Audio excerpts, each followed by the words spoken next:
देख पा रहे हैं हमारा ये जो सिलेबस है गोविंद गुरु जनजातीय विश्वविद्यालय बांसवाड़ा के नवीनतम पाठ्यक्रम के अनुसार 19-20 से लागू हुआ है।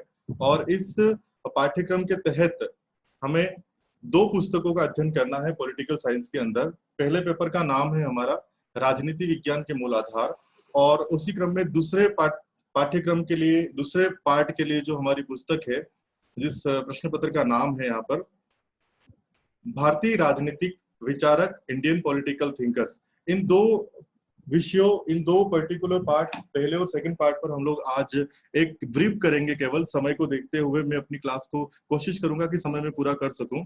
2 पेपर होंगे प्रथम वर्ष के छात्रों के लिए जो राजनीति विज्ञान से जुड़ना चाहते हैं, राजनीति विज्ञान को लेना चाहते हैं। एक ऐसा विषय है जिस पर हर कोई बात करना चाहता है, राजनीति। राजनीति शब्द जिसको अगर हम थोड़ा सा संधि विच्छेद के रूप में देखेंगे तो पाएंगे कि इसमें 2 शब्दों का मेल है, एक राज और एक नीति। राज अर्थात शासन और नीति अर्थात सिद्धांत, मतलब सिद्धांत और नीति के अनुसार चलने वाला शासन। एक ऐसी व्यवस्था जिसमें हम राजनीति का अध्ययन करते हैं, उस विषय को हम राजनीति विज्ञान के नाम से जानते हैं। दुनिया का ऐसा कोई इंसान नहीं है जो आज इस पर्टिकुलर सब्जेक्ट के बारे में अपने आप को जोड़ करके नहीं रखना चाह रहा। अगर उसका विषय नहीं भी है तब भी वो इस विषय से जुड़ना चाहता है, इस पर बात करना चाहता है, चाहे वो स्थानीय स्तर पे हो, चाहे राष्ट्रीय स्तर पे हो, अंतर्राष्ट्रीय स्तर पर हो। सभी लोग राजनीति के इर्द गिर्द ही अपने आप को रखना चाहते हैं। और इसी क्रम में मैं अपने इस विषय पर अपनी बात रखना चाहूंगा। प्रथम वर्ष के लिए दोनों पेपर जो आपके सामने स्क्रीन पर नजर आ रहे हैं, पहला पेपर राजनीति विज्ञान के मूलाधार, फाउंडेशंस ऑफ पॉलिटिकल साइंस, और दूसरा पेपर है भारतीय राजनीतिक विचारक, इंडियन पॉलिटिकल थिंकर्स। चलिए अब हम आगे बढ़ते हैं और इसके पूरे के पूरे सिलेबस को ब्रीफ में देखते हैं। पहला प्रश्न पत्र, जिसमें जैसा कि स्क्रीन पर आपको नजर आ रहा है, राजनीति विज्ञान के मूल आधार। ये एक डेमोन्स्ट्रेटिव आपके सामने पोस्टर है। हम इसके सिलेबस पर सीधा आ रहे हैं और जो हमारा सिलेबस होगा प्रथम प्रश्न पत्र के लिए राजनीति विज्ञान के मूल आधार विषय के साथ, उसकी यूनिट 1 और यूनिट 1 में हमें पढ़ना है पहला चैप्टर राजनीति विज्ञान का अर्थ, क्षेत्र और प्रकृति। इसी का दूसरा चैप्टर होगा व्यवहारवाद और उत्तर व्यवहारवाद। तीसरा और अगला चैप्टर होगा राजनीति विज्ञान में अंतर अनुशासनात्मक उपागम। और यूनिट 1 का यहाँ पर इस प्रकार से समापन हो जाएगा। इससे पहले कि मैं यूनिट 1 का इंग्लिश में बाइफर्केशन करके आपको बताऊं, हम समझेंगे थोड़ा सा कि राजनीति विज्ञान का अर्थ, क्षेत्र और प्रकृति से हम क्या समझना चाहते हैं। एक सिंपल सी बात है, चाहे कोई भी विषय होगा, दुनिया में कोई भी ऑब्जेक्ट होगा, कोई विषय वस्तु होगी, उसका एक अपना अर्थ जरूर होता है। इन ब्रीफ मैंने आपको अर्थ बता दिया था कि राजनीति विज्ञान के तहत हम राज और उसकी नीति का अध्ययन करते हैं। हम इसके स्कोप को पढ़ेंगे कि इसके तहत हम किन किन क्षेत्रों का अध्ययन करें और इसका स्वभाव, इसकी प्रकृति, इसका जो नेचर है वो किस प्रकार से विषय को पढ़ने के दौरान, अध्ययन अध्यापन के दौरान काम करता है। तो हम ये देखेंगे कि सामान्य रूप से जब हम राजनीति विज्ञान की क्लास में प्रवेश करते हैं तो पाते हैं कि राजनीति विज्ञान के अंतर्गत हम राज्य और सरकार का अध्ययन करते हैं। तो जब 12वीं पास करके आप आएंगे और प्रथम वर्ष में प्रवेश ले रहे हैं तो यहाँ पर भी हमें इसको डिटेल में पढ़ना होगा और उसी के तहत हम समझेंगे कि एक राज्य और सरकार के प्रमुख घटक कौन कौन से हैं, राज्य और सरकार के बीच में आपस का किस प्रकार का संबंध पाया जाता है और राज्य और सरकार के तहत हम किस प्रकार से राजनीति को अच्छे से समझ सकते हैं। इसी का अगला चैप्टर आ रहा है व्यवहारवाद। जब राजनीति विज्ञान के विभिन्न विचारकों ने अपने अपने मत राज्य और सरकार पर दिए तो कुछ लोग उनसे नाराज हुए। उनका मानना था या उनकी असहमति उनसे जाहिर हुई कि राजनीति विज्ञान केवल राज्य और सरकार का अध्ययन नहीं है, हमें मनुष्य के व्यवहार को भी इसमें सम्मिलित करना पड़ेगा। उसी विषय को ध्यान में रखते हुए एक नया चैप्टर यूनिट 1 के अंदर इस पर्टिकुलर पार्ट को पढ़ने के बाद हमें पढ़ना होगा जो कि व्यवहारवाद के नाम से जाना जाता है। एक पर्टिकुलर वाद, व्यवहारवाद की थ्योरी जो डेविड स्टन, एक बड़ा चर्चित नाम है, बड़े विद्वान है राजनीति विज्ञान के, ये उनकी ही देन है। और उसके बाद में उन्होंने ही व्यवहारवाद में कुछ परिवर्तन करके उसके संशोधन को स्वीकार करते हुए, उसमें और अपग्रेड करते हुए उत्तर व्यवहारवाद की थ्योरी दी और उन्होंने इस व्यवहारवाद की पूरे कंसेप्ट को और विस्तृत बनाया जिसको हम उत्तर व्यवहारवाद के नाम से जानते हैं। ये भी हमारे यूनिट 1 का अध्ययन का प्रमुख विषय होगा। और इसी क्रम में यूनिट 1 का जो हमारा अगला और अंतिम चैप्टर होगा वो है राजनीति विज्ञान में अंतर अनुशासनात्मक उपागम। अर्थात कोई भी सब्जेक्ट अगर हम राजनीति विज्ञान की ही बात नहीं करें तो इसका केवल राज्य और सरकार के साथ ही किसी प्रकार का तालमेल पाया जाता है, ऐसा नहीं है। इतना वाइड, इतना विस्तृत सब्जेक्ट है कि इसका इतिहास के साथ संबंध पाया जाता है, इसका समाजशास्त्र के साथ संबंध पाया जाता है, ये नीति शास्त्र के साथ अपने आप को संबंधित करता है, ये दर्शन शास्त्र की बात करता है, ये भूगोल से जुड़ता है। और इन सभी विषयों को साथ में लेकर के पूरे के पूरे राज्य को, उसकी नीति को, उसके जो आंतरिक भौतिक स्वरूप है उसको विस्तृत रूप से हम सबके सामने रखता है। तो अंतर अनुशासनात्मक उपागम से अर्थ हम यहाँ ये लगा सकते हैं कि राजनीति विज्ञान में जब विषय के अतिरिक्त अन्य विषयों के साथ संबंधों को कंपेयर किया जाता है, तुलनात्मक उसको जोड़ते हुए उसके जो गुण अवगुण है उनके साथ में उसका प्रतिक्रियात्मक संबंध हम पढ़ते हैं, तो ऐसे चैप्टर को हमने अंतर अनुशासनात्मक उपागम नाम दिया है। अब अगर हम हिंदी भाषी छात्रों के लिए सारा वर्णन था मेरा। अंग्रेजी के अगर कोई विद्यार्थी हैं जो इंग्लिश मीडियम में पढ़ते हैं तो यूनिट 1 को बाइफरकेट करके अंग्रेजी में बता रहा हूँ आपको केवल। Meaning, nature and scope of political science, जो कि पहला पार्ट था। इसी का अगला पार्ट है बिहेवियरिज्म, पोस्ट बिहेवियरिज्म। और तीसरा जो हमारा चैप्टर था वो था interdisciplinary approach of political science. इसी क्रम में हम यूनिट 2 की तरफ बढ़ेंगे। प्रथम वर्ष राजनीति विज्ञान के पहले पार्ट का हम यहाँ पर डिटेल देख रहे हैं, पाठ्यक्रम और परिचयात्मक वर्णन के रूप में। यूनिट 2 हमारी होगी, इसमें हमें कंसेप्ट पढ़ने होंगे, अवधारणाएं जिसे हम कहते हैं, और इसके तहत स्वतंत्रता, समानता, न्याय, शक्ति, सत्ता और वैधता, ये अलग अलग चैप्टर्स हमें पढ़ने होंगे। व्हाट इज द लिबर्टी, स्वतंत्रता जिसको अंग्रेजी में हम लिबर्टी के नाम से जानते हैं, समानता जिसे हम इक्विटी के नाम से जानते हैं, इक्वलिटी के नाम से जानते हैं, न्याय जिसे हम जस्टिस के नाम से जानते हैं, शक्ति, पावर, सत्ता और वैधता। ये वो चैप्टर्स हैं जिनको पढ़ने के बाद हमें अच्छे से समझ में आएगा कि मनुष्य के जीवन में आजादी वो नहीं है जो हमने किसी की गुलामी से मुक्त होने के बाद पाई है, या समानता वो नहीं है जिसका हम उल्लेख केवल संविधान में देखते हैं, न्याय वो नहीं है जो केवल हम किसी जज के द्वारा सुनते हैं, शक्ति वो नहीं है जिसके दम पर हम दम्भ भरते हैं। ये बिल्कुल बेसिक कंसेप्ट है, मनुष्य की आत्मा से जुड़े, उनकी अंतरात्मा से जुड़े, उनके व्यवहार से जुड़े सारे कंसेप्ट हैं। उनको बेसिक रूप से समझने के लिए यूनिट 2 राजनीति विज्ञान के अंतर्गत प्रथम प्रश्न पत्र प्रथम वर्ष में हम पढ़ेंगे। ये हमारे विषय होंगे जो यूनिट 2 के अंदर हमें पढ़ने होंगे। और अगर हम इनको अंग्रेजी में समझना चाहें तो concepts, liberty, equality, justice, power, authority और लेजिटिमेसी, ये अंग्रेजी मीडियम के छात्रों के लिए थोड़ी सुविधा देने के लिए इसको ट्रांसलेट करके बताया जा रहा है। इसी क्रम में यूनिट 3 की तरफ हम लोग बढ़ते हैं। यूनिट 3 को अगर हम देखेंगे, पहला प्रश्न पत्र हम लोग देख रहे हैं, राजनीति विज्ञान के मूल आधार जिसका नाम है।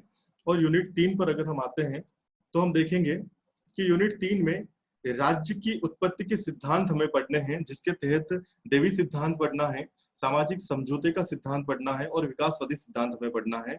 साथ ही संप्रभुता और बहुलवाद हमें समझना है और नागरिकता के विषय पर बात करनी है। मैं आपको ये बताना चाहूंगा कि 2019-20 में मोहनलाल सुखाड़िया विश्वविद्यालय के पाठ्यक्रम में कुछ बदलाव करने के बाद हमने हमारी गोविंद गुरु जनजाति विश्वविद्यालय के तहत इन पाठ्यक्रम में ये परिवर्तन स्वीकार किया। कुछ नए पाठ जोड़े गए हैं, ये उन पाठों में से कुछ है, कुछ पुराने में से हैं, कुछ नए हैं। और यूनिट 3 के अंदर जो हम पढ़ेंगे उसको आज के जमाने के हिसाब से राज्य की उत्पत्ति को समझने के लिए जितने हमारे विद्वान हैं उनके नजरिए से ये पाठ हमें पढ़ने हैं। तो यूनिट 3 के अंदर एक बार फिर से मैं दोहराना चाहूंगा, राज्य की उत्पत्ति के सिद्धांत हमें पढ़ने हैं, जिसमें पहला सिद्धांत आएगा कि राज्य की उत्पत्ति कैसे हुई। उस पर कुछ विद्वानों का मत है कि देवी सिद्धांत के रूप में इसकी उत्पत्ति हुई है। राज्य की उत्पत्ति देवी स्वरूप में हुई है, मतलब देवताओं के द्वारा प्रदत्त राज्य है और जनता उसकी अनुगामी है, उसके अनुसार ही उसके निर्णयों को, या एक देवी तत्व स्वरूप शासक के आदेशों की पालना करना राज्य की प्रजा का परम धर्म है। ये इस पाठ का मूल सार होगा, जिसको हम विस्तृत जब हम हमारी क्लासों को आगे कंटिन्यू करेंगे तो समझेंगे। इसी क्रम में कुछ विद्वानों ने देवी सिद्धांत का खंडन किया और उन्होंने बताया कि राज्य की उत्पत्ति देवी आधार पर नहीं हुई बल्कि सामाजिक समझौते के आधार पर हुई है। मनुष्य स्वभाव से ही, चूंकि एक तरह से फ्री मनुष्य था, शुरुआत में किसी प्रकार का राज्य नहीं हुआ करता था, किसी प्रकार का समाज नहीं हुआ करता था और वो आपस में झगड़ता रहता था। धीरे धीरे मनुष्य को एहसास हुआ कि इस तरह के झगड़े से उनकी जो सभ्यता है उसका समापन भी हो सकता है। तो आपस में उन लोगों ने निर्णय किया कि हम सब एक संगठन के रूप में, एक समूह के रूप में रहेंगे और एक समझौते के तहत हम एक शासक को नियुक्त करेंगे, वो हमारी रक्षा करेगा, बदले में हम उससे विभिन्न प्रकार से आर्थिक रूप से सहयोग करते रहेंगे, जिसको हम आजकल कर प्रणाली के नाम से भी जानते हैं। इसी सिद्धांत का एक अपग्रेड रूप आया जिसको विकासवादी सिद्धांत भी कहा गया है। यूनिट 3 के अंदर हम अगले क्रम में पढ़ेंगे कि राज्य की संप्रभुता, सोवरेनिटी। संप्रभुता बहुत आवश्यक तत्व है। आज की तारीख में एक राज्य के लिए अगर संप्रभुता उसकी खुद की नहीं है तो निश्चित रूप से उसको दुनिया भर के राज्य डराते रहेंगे या उसका अपने स्वयं का अस्तित्व नहीं रह जाएगा। यहाँ पर चूंकि कंसेप्ट की बात चल रही तो मैं आपको बताना चाहूंगा कि यहाँ पे विद्वानों के मत पर हम बात करेंगे कि संप्रभुता क्या होती है, ये किसमें निवास करती है। कुछ विद्वानों ने कहा कि राज्य संप्रभु होता है और कुछ विद्वान कुछ और तरीके से बात रखते हैं कि राज्य संप्रभु नहीं होता, बल्कि राज्य के तत्व मिलकर के बहुलवाद के रूप में, बहुलवादी शासन के रूप में राज्य को संचालित करते हैं। वो संप्रभुता का बिल्कुल विपरीत तत्व प्रस्तुत करते हुए बहुलवाद का जो सिद्धांत है उसको प्रमाणित प्रसारित करने का काम करते हैं, जो कि यूनिट 3 में हमें पढ़ना होगा।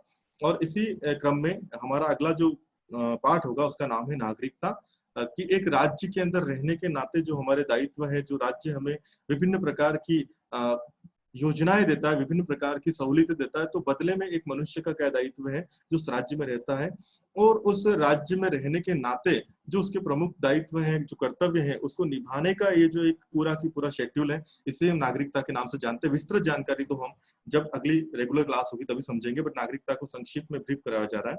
इसी क्रम में यूनिट 4 की तरफ अगर हम बढ़ते हैं तो हम देखेंगे कि नंबर 4 यूनिट में हमें पढ़ना है लोकतंत्र। ये नया कंसेप्ट 2019-20 के सिलेबस में जोड़ा गया है। डेमोक्रेसी की बात पूरी दुनिया में बड़े जोर शोर से कही जा रही है। दुनिया का हर देश जहां पर लोकतंत्र है, ये कहा जा सकता है कि उसकी जो शासन व्यवस्था है दुनिया में सर्वश्रेष्ठ है, क्योंकि वो जनता के विचारों से, जनता के नजरिए से और जनता के विभिन्न प्रकार के सुझावों से चलता है। तो लोकतंत्र में सहभागिता और प्रतिनिधित्व जो हमारा है, एक जनता की किस प्रकार की सहभागिता उसमें हो सकती है, एक शासक वर्ग की सहभागिता को हम कैसे देख सकते हैं, और प्रतिनिधित्व का कंसेप्ट लोकतंत्र में किस तरह से काम करता है, ये यूनिट 4 के अंतर्गत हमें पढ़ना होगा। इसी यूनिट 4 में अधिनायक तंत्र, जिसको ठीक लोकतंत्र का विरोधी, धुरंधर विरोधी और विपरीत माना जाता है, जहां लोकतंत्र में लोगों का शासन होता है, लोकतंत्र होता है, या फिर विभिन्न प्रकार से जनता की सहभागिता से शासन चलता है, वहीं अधिनायक तंत्र एकमात्र व्यक्ति, एक व्यक्ति या एक व्यक्ति की अधिनायकवादी सोच के साथ जो तंत्र चलता है, जो राज्य चलता है, उसे अधिनायक तंत्र के नाम से जाना जाता है। इसी तरह से लोकतंत्र में संसदात्मक और अध्यक्षात्मक दो प्रकार की व्यवस्थाएं हम देखते हैं, ये भी यूनिट 4 में हमें पढ़ना होगा। और साथ ही संघात्मक और एकात्मक व्यवस्था, जैसा कि हमारे देश को संघात्मक व्यवस्था का एक आदर्श उदाहरण बताया जाता है, हमारे संविधान में संघात्मक व्यवस्था भी पाई जाती है, एकात्मक व्यवस्था भी पाई जाती है। ये डिटेल हम इस प्रथम वर्ष के प्रथम प्रश्न पत्र में करेंगे। इसी यूनिट 4 के अंदर अंतिम चैप्टर जो जोड़ा गया है, संविधान, व्हाट इज द कॉन्स्टिट्यूशन, उसका अर्थ, विकास और संविधान की दो प्रमुख विशेषताएं, जिसको हम लोग आने वाले समय में बड़ी क्लासेस में पढ़ेंगे कि हमारा जो संविधान है या दुनिया का जो संविधान है उसके दो स्वरूप पाए जाते हैं, या तो कठोर होता है या लचीला होता है। कठोर होने का मतलब क्या है, लचीला होने का मतलब क्या है, इसको संक्षिप्त में अगर समझे हम तो एक ऐसा संविधान जिसको बहुत मुश्किल से संशोधित किया जा सके उसे कठोर संविधान कहा जाता है, और लचीला संविधान ऐसा संविधान होता है जिसमें छोटी सी छोटी फॉर्मेलिटी के साथ ही उसके बेसिक स्वरूप में थोड़ा सा परिवर्तन करके उसको आधुनिकता के साथ समावेशित किया जाए, ऐसे संविधान को हम लचीला संविधान कहते हैं।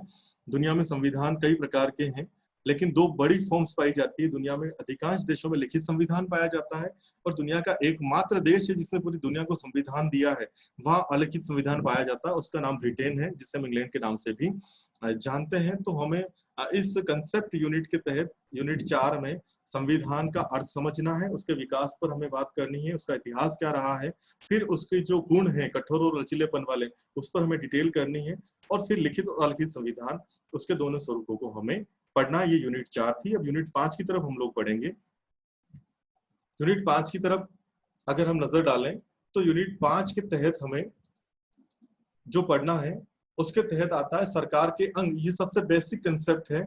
सरकार के 3 अंग होते हैं। हमें से जो राजनीति विज्ञान के विद्यार्थी हैं, जो राजनीति विज्ञान विषय के साथ जुड़े हुए हैं, वो जानते हैं कि सरकार के 3 बेसिक अंग होते हैं, कार्यपालिका, व्यवस्थापिका और न्यायपालिका। इन तीनों अंगों के बीच में किस प्रकार का समन्वय पाया जाता है, इन तीनों अंगों के प्रमुख कार्य क्या है, इनकी प्रमुख शक्तियां क्या क्या हैं, और इसमें विभिन्न समय समय पर जो भी घटनाक्रम घटते हैं या विभिन्न प्रकार की जो परिस्थितियां इनके साथ उत्पन्न होती है, उन सबको हम इस यूनिट 5 के तहत पढ़ेंगे। इसके अलावा इसी क्रम में इन तीनों प्रकार की अंगों में एक पृथक्करण का सिद्धांत जो मोंटेस्क्यू ने दिया था, जिसको शक्ति पृथक्करण के सिद्धांत के नाम से जानते हैं, वो हमारे यूनिट 5 का प्रमुख अध्ययन का केंद्र होगा। इस सिद्धांत के तहत मोंटेस्क्यू ने यह कहने की कोशिश की थी, यह समझाने का प्रयास किया है कि कार्यपालिका, व्यवस्थापिका और न्यायपालिका तीनों में पृथक पृथक विभाजन होना आवश्यक है, इनकी शक्तियों का बंटवारा होना अत्यंत आवश्यक है, नहीं तो तीनों एक दूसरे के कार्य में दखल देने लग जाएंगे और इस प्रकार से लोकतंत्र का जो मूल भाव है, सरकार के जो काम करने की जो गति है, उस पर इसका दुष्परिणाम देखने को मिलेगा। इसलिए शक्ति पृथक्करण के सिद्धांत को राजनीति विज्ञान के तहत प्राथमिकता के साथ जगह मिली है और मोंटेस्क्यू के सिद्धांत का बड़ा महत्व भी सरकार के अंगों के संदर्भ में है, उसके विभाजन के संदर्भ में है। इसी सिद्धांत में उन्होंने अवरोध और संतुलन का सिद्धांत भी दिया है कि किस प्रकार से कार्यपालिका, व्यवस्थापिका और न्यायपालिका, इन तीनों अंगों के मध्य समन्वय स्थापित किया जाए, इनके अवरोध को दूर किया जाए और इन तीनों के मध्य इस प्रकार से बैलेंस स्थापित किया जाए कि ये किसी भी प्रकार से अपने कार्यों को लेकर एक दूसरे पर आक्षेप स्थापित नहीं करें, एक दूसरे के प्रति किसी प्रकार का विरोधाभास उत्पन्न नहीं करें। यूनिट 5 में हमें पॉलिटिकल पार्टीज, राजनीतिक दल भी पढ़ने होंगे। देश दुनिया के अंदर विभिन्न प्रकार के राजनीतिक दल पाए जाते हैं, उनके मोरल क्या क्या होते हैं, उनके एजेंडे क्या क्या होते हैं, घोषणा पत्र किस प्रकार से काम करते हैं, एक राजनीतिक दल का लोकतंत्र के संदर्भ में, सरकार के संदर्भ में, राज्य के संदर्भ में क्या कार्य होता है, ये अपने किन उद्देश्यों की पूर्ति के लिए राजनीति का भाग बने हुए हैं। उसी तरह से दबाव समूह पढ़ने हैं। दबाव समूह से अभिप्राय हम ऐसे तत्व, ऐसे संगठन से या ऐसे प्रकार के ऑब्जेक्ट से समझ सकते हैं जिनका सीधे तौर पर तो सरकार में किसी प्रकार का योगदान या भूमिका नहीं होती, लेकिन वो अंदर से अप्रत्यक्ष रूप से ऐसा माहौल तैयार करते हैं जिससे सरकार के विभिन्न प्रकार के निर्णय या उनके विभिन्न प्रकार के जो कार्य होते हैं वो प्रभावित होते हैं। और एक अंतिम चैप्टर जो 2019-20 से ही जोड़ा गया है, मानवाधिकार, ह्यूमन राइट्स, जो आज की तारीख में सर्वाधिक सबसे ज्यादा चर्चित और उल्लेखित विषय है। ये नया जोड़ा गया जो अब तक के एमएलएसयू के सिलेबस में नहीं था, लेकिन इसको जीजीटीयू ने अपने सिलेबस में शामिल किया है।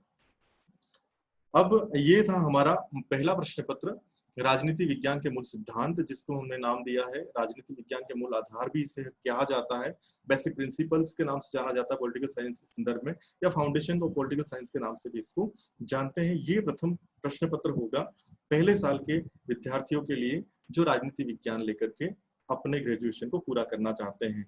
इसी क्रम में अब हम चलते हैं दूसरे प्रश्न पत्र की तरफ राजनीति विज्ञान के, जिसका नाम है भारतीय राजनीतिक विचारक। उससे पहले मैं आपको बताना चाहूंगा कि अगर आप पहले प्रश्न पत्र पर नजर डालें तो कुछ जो डेमोन्स्ट्रेटिव पुस्तकें आपको स्क्रीन पर दिख रही थी, ये केवल एक डेमोन्स्ट्रेशन के लिए था, मैंने पहले भी बताया था। अगर आप इसके रीडिंग्स चाहते हैं तो कई ऐसी बुक्स हैं जिनको आप पढ़ सकते हैं और इस पर इन जितने भी यूनिट्स के डिस्कशन मैंने किया है उन पर डिटेल आप ले सकते हैं। तो कुछ संदर्भ पाठ्य पुस्तक मैं आपके लिए लेकर के आया हूँ, जैसे एसपी वर्मा की राजनीति शास्त्र के मूल सिद्धांत, पीके चड्डा की राजनीति विज्ञान के मूल आधार, बीएल फड़िया की राजनीति विज्ञान के मूल आधार, पुखराज जी जैन की राजनीति विज्ञान के मूल सिद्धांत और डॉक्टर मनोज कुमार बहरवाल राजनीति विज्ञान के मूल आधार। ये पुस्तकें हैं जो आप पहले प्रश्न पत्र के विस्तृत ज्ञान के लिए पढ़ सकते हैं। अब हम चलते हैं द्वितीय प्रश्न पत्र की तरफ, जिसका नाम है आधुनिक भारतीय राजनीतिक चिंतन अथवा आधुनिक भारतीय राजनीतिक चिंतन, अथवा आप यूं भी कह दे भारतीय राजनीतिक विचारक या फिर इंडियन पॉलिटिकल थिंकर्स। ये स्क्रीन पर डेमोन्स्ट्रेटिव दोनों बुक्स हैं ताकि आपका ध्यान इसकी तरफ आकर्षित हो सके। ये राजनीति विज्ञान प्रथम प्रश्न पत्र के बाद द्वितीय प्रश्न पत्र का एक डेमोन्स्ट्रेशन आपके सामने है। पहले वर्ष के लिए द्वितीय पुस्तक द्वितीय प्रश्न पत्र की हम लोग बात कर रहे हैं। तो चलिए अब आगे बढ़ते हैं, हम देखते हैं कि इसकी प्रमुख विषय वस्तु क्या क्या है, इसके पाठ्यक्रम में कौन कौन से पाठ हमें पढ़ने हैं। 5 यूनिट में विभक्त होगा सेकंड पार्ट में, और हर एक यूनिट में 3-3 पार्ट है, जिसमें से पहली यूनिट की तरफ हम लोग चल रहे हैं, उसको ब्रीफ करेंगे। तो पहली यूनिट है हमारी, पहले प्रश्न पत्र को पढ़ने के बाद में द्वितीय प्रश्न पत्र की पहली यूनिट इकाई 1 के अंतर्गत हमें पढ़ना है जिस विचारक को, उसका नाम है मनु। पहला नाम मनु। मनु को सुनते ही एक बात हमारे जहन में आती है, जैसा कि हमें बचपन से कहा गया है, जैसा कि हम जानते हैं कि हम सब मनु की संतान हैं। तो जब भारतीय राजनीतिक विचारक को हम पढ़ने का क्रम शुरू करेंगे तो हमें सबसे पहले हमारे आदि पुरुष, हम सबके सबसे पहले पिता के रूप में जिसे कहा जाता है, मनु को हमें पढ़ना होगा। पहला हमारा पाठ होगा यूनिट 1 के अंदर। इनका जो समय काल है इसकी जानकारी किसी पुस्तक में अवेलेबल नहीं है, क्योंकि ऐसा कहा जाता है कि हजारों साल पहले जन्मे थे। लेकिन हम इनको क्यों पढ़ते हैं तो मैं इस पर आपको ब्रीफ करना चाहूंगा कि इनके द्वारा लिखा गया एक ग्रंथ मनुस्मृति हिंदू शास्त्रों का प्रथम ग्रंथ माना जाता है। इस मनुस्मृति पे इन्होंने उस जमाने में हजारों श्लोक लिखे थे, जो बाद में घटते बढ़ते संशोधित होते होते आज की तारीख में 2694 श्लोक इस पुस्तक में लिखे हुए हैं, इनके द्वारा रचित मनुस्मृति ग्रंथ में, जो कि मनु की रचना है। और इसी मनुस्मृति में एक मनुष्य के जीवन, एक राजा के जीवन, एक राज्य के विभिन्न कार्य का विस्तृत वर्णन किया गया है। इसमें राज्य की उत्पत्ति के बारे में बताया गया है, राज्य के कार्यों का वर्णन किया गया है, राजा के कार्यों का वर्णन किया गया है, और राज्य की उत्पत्ति को देवी आधार पर बताया गया है। ऐसा कहते हैं कि ये 2000 साल से भी ज्यादा पुरानी रचना है। इकाई 1 के अंदर पहला पाठ मनु होगा, इसी का दूसरा पाठ कौटिल्य। नाम सुन करके ही हम समझ सकते हैं कि कौटिल्य, जिनको चाणक्य के नाम से भी जाना जाता है, हमारे इर्द गिर्द जितने लोग पाए जाते हैं, जितने लोग जो बुद्धि से बड़े शार्प होते हैं, अगर वो अपने बुद्धि बल के दम पर विभिन्न प्रकार के कार्य करके लोगों को बहुत ज्यादा आकर्षित करते, तो हम उसे चाणक्य के उपनाम से भी जानते हैं, हम चाणक्य कहते हैं, कौटिल्य कहते हैं। इनका समय काल भी बहुत पुराना बताया जाता है। कौटिल्य के बारे में कहा जाता है कि इनका जो जन्म हुआ था वो तक्षशिला में हुआ था, और तक्षशिला उस जमाने में जब मौर्य साम्राज्य हुआ करता था, तो मौर्य साम्राज्य के समकालीन कौटिल्य का जन्म काल माना जाता है। इनके द्वारा लिखी गई पुस्तक अर्थशास्त्र, उसी पर पूरी दुनिया चल रही है। ये हमारे यूनिट 1 का दूसरा पार्ट होगा। इन्होंने मंडल सिद्धांत दिया, षाटगुण्य की नीति दी। मंडल सिद्धांत क्या है, षाटगुण की नीति क्या है, ये राज्य के संचालन से संबंधित विभिन्न प्रकार के सिद्धांत हैं, जिनको हम अपनी रेगुलर कक्षाओं के दौरान डिटेल से पढ़ेंगे। तो ये है हमारा दूसरा पार्ट। तीसरा है शुक्र, जिन्हें शुक्राचार्य के नाम से भी जाना जाता है। ऐसा कहा जाता है कि राक्षकों के गुरु थे, असुरों के गुरु थे, असुरों को शिक्षा देते थे, और इनका जो एक ग्रंथ है जो पूरी दुनिया में हिंदू समुदाय के लिए एक बड़े और सबसे प्रमुख ग्रंथ के रूप में जाना जाता है, शुक्र नीति सार। इसमें तकरीबन 2200 श्लोक का संग्रह है, और इनकी जो ये रचना है या इसका जो रचना काल है वो 11वीं से 22वीं सदी का माना जाता है। तो इकाई 1 के तहत हम लोग मनु, कौटिल्य और शुक्र, इन 3 महान पुरुषों का अध्ययन करेंगे। इसी क्रम में हम आगे चलते हैं। तो यूनिट 2 के तहत हमें जिन विचारकों को पढ़ना है उसमें सबसे पहले हैं राजा राममोहन राय। इनका समयकाल रहा 1772 ईस्वी में आप जन्मे थे, और बंगाल में इनका जन्म हुआ था।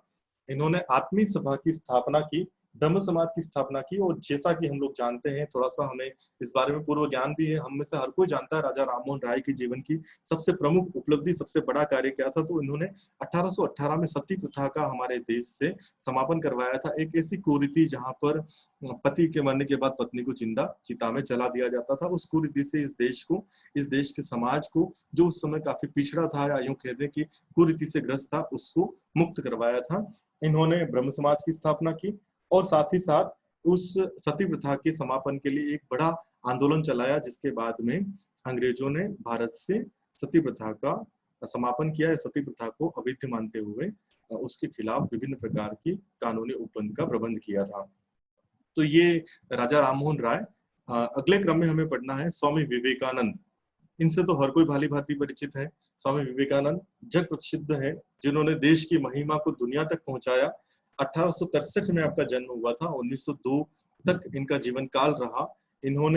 इनका जो जन्म हुआ था वो कलकत्ता में हुआ था, और इनके जन्म के दिन को 12 जनवरी को हम लोग करियर डे के रूप में भी मनाते हैं। इनका कालजयी एक नारा जो था, जो आज हम सबके जहन में रहता है, हम सबको जगाने के लिए, हमें एक उत्साह भरने के लिए काफी है, उठो जागो और तब तक आगे बढ़ते रहो जब तक कि लक्ष्य की प्राप्ति नहीं हो जाए। ये इनका परम ध्येय वाक्य था। स्वामी रामकृष्ण परमहंस के शिष्य थे, और इन्होंने 1893 को अमेरिका की जो धर्म संसद में जिस तरह से भारतीय महिमा का गुणगान किया था, इससे हम सब भलीभांति बाकी में। तो ये हमारा यूनिट 2 का 5वां पार्ट होगा। इसी क्रम में दयानंद सरस्वती, स्वामी दयानंद सरस्वती के नाम से इनको जाना जाता है। 1824 में इनका जन्म हुआ, 1883 तक इनका जीवन काल रहा। गुजरात के मोरबी में टंकारा नामक जगह पर इनका जन्म हुआ था। ये मूर्ति पूजा और अंधविश्वास के विरोधी थे। बचपन का नाम मूलशंकर था इनके, और ऐसा कहा जाता है कि इनको अपने जीवन काल में 10 बार जहर देकर मारने का प्रयास किया गया था, लेकिन ये अपनी योग और अपनी साधना के दम पर हर बार जीवित रहे। इनके जीवन से जुड़ी कई ऐसी बातें हैं जिनसे हम प्रेरणा ले सकते हैं। सबसे बड़ी प्रेरणा इनके जीवन की यही रही है कि इन्होंने पूरे जीवन में मूर्ति पूजा और अंधविश्वास का विरोध किया।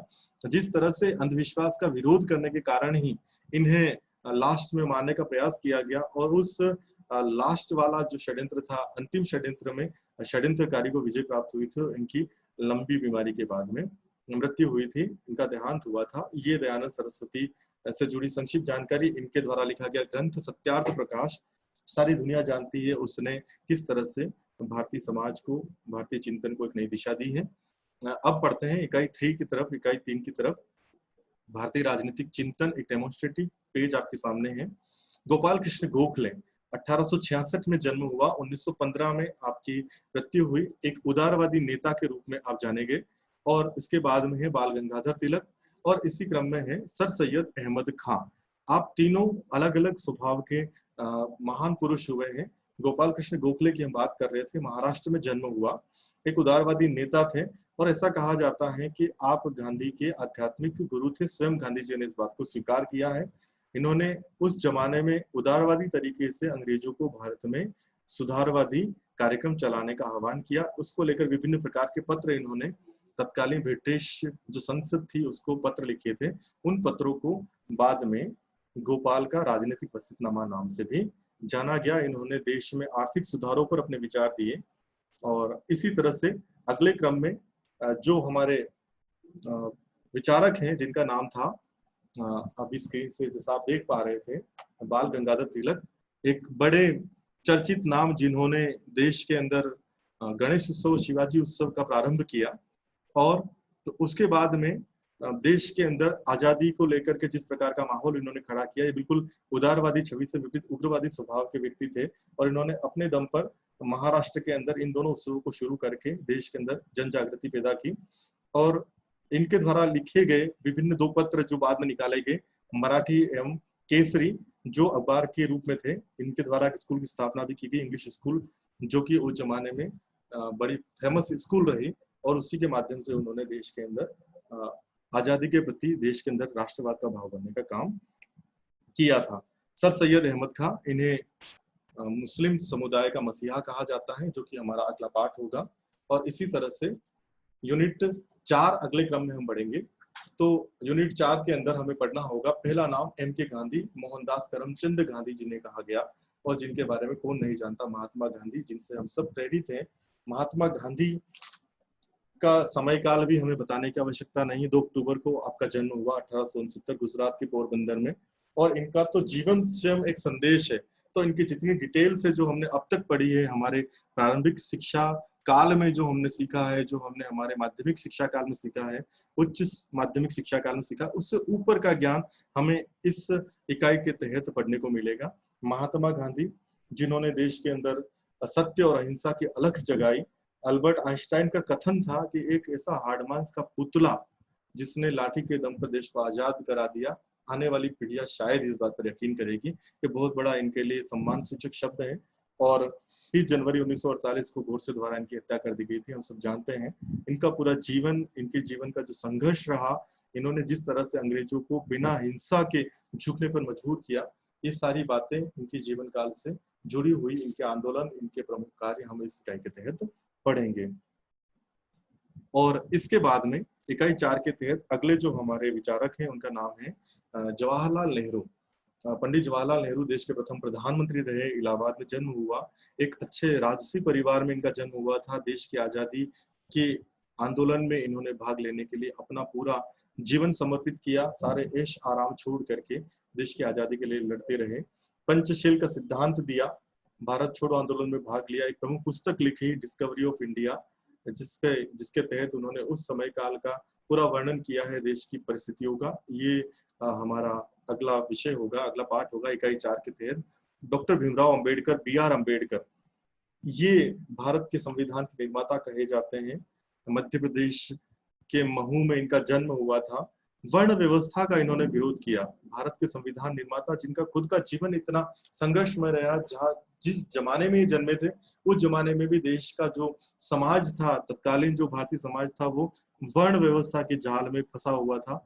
अस्पृश्यता का जो दौर था वो चरम पर था, और इनको अपनी शिक्षा, अपनी बुद्धि के बावजूद भी उस दौर को झेलना पड़ा, जिसका इन्होंने